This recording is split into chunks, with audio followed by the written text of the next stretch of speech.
Besides gardening, this I like to particular do room, construction on my house. Was the original building. This particular room And was now the original it had building, a kitchen and it had and a bathroom. And actually now on our it tax had a records, kitchen they still and it count had the a bathroom. And actually they on never our knew tax about the records, kitchen. they still count the bathroom. We'll put the kitchen They back never in. knew about the kitchen. But it's going to be We'll like a put the tiny kitchen back houses in. sort of project. But it's going to be like a tiny houses sort of project. We took off the whole flat roof of the thing and put on new trusses and a whole brand new roof. But for about 2 years now, 3 years, maybe even longer, it's been sitting back here idle because we don't really need the living space. However, it would make a very nice rental. So let me change out of selfie mode and show you the initial steps. Because in this particular video, what I'm going to do is show you how to cut out the floor slab to be able to put in the drain, the kitchen and the bathroom. Okay, I'm just going to give you a brief overview of what this project is all about. It's the place where I put all my tools and everything. This is going to stay the same. It has a nice big wide door that I added a few years ago.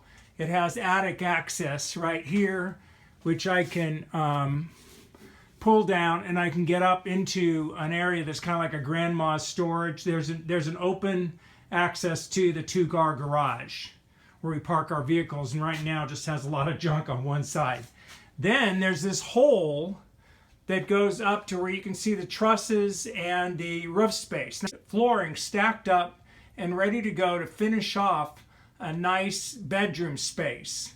Then I'm going to bring a spiral staircase down to the bottom floor, and of course in between the tool area and that hole we will put in a wall, and the hot water heater will be inside the tool room just on the other side of that window.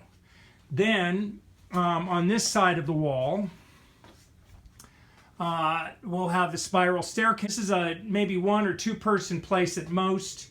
And what I'm working on, we have here the original stack, and I have a rag stuffed into it, the toilet flange, the original toilet flange, and there was a sink. Here's the sink that was in that spot. I actually kind of like this sink. It's a classic one. It's in really great shape, just a little dirty maybe. It even has a very nice little soap dispenser thing on top. I'm going to put that back in. Then we're going to have a narrow doorway right there that swings in along the edge of a shower. So the bathroom, the original bathroom wall, you can kind of see where the cutout of the tile is. There were floor tiles here, linoleum type tiles that were put in, and you can see the original bathroom was like that, where my saw is and along that. Okay, so then you can see black lines where I put in the new design for the new shower, from where that cup is over to the lines, and it's kind of, there's some angular shapes in there because I'm trying to make it as small a shower as I can get away with, because I want as much room for the kitchen as possible. The drain line goes from the toilet stack, from the vent stack there, across the floor to the opposite end, and then we'll have a Y put in that with an additional stack for ventilation. But then over here we have where the kitchen sink and the dishwasher will be in front of the window. Okay, which is also, that's all partially insulated now, but I'll add more insulation to it and wiring and everything later. Right now we're just getting the basics done of cutting out the hole in the foundation. Let's get this rag out of the way and this. And you can see that I've already done about 2/3 of the job. I've got a nice solid line cut with the saw down here, and then I've started to cut back.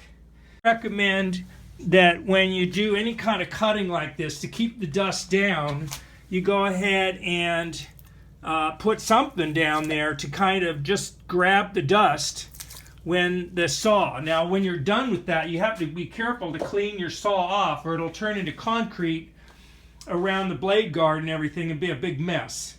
If that happens, then you just get a screwdriver or whatever and clean it off.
Just to cut down to keep the concrete from cracking in the foundation outside of the area that I'm interested in cutting out.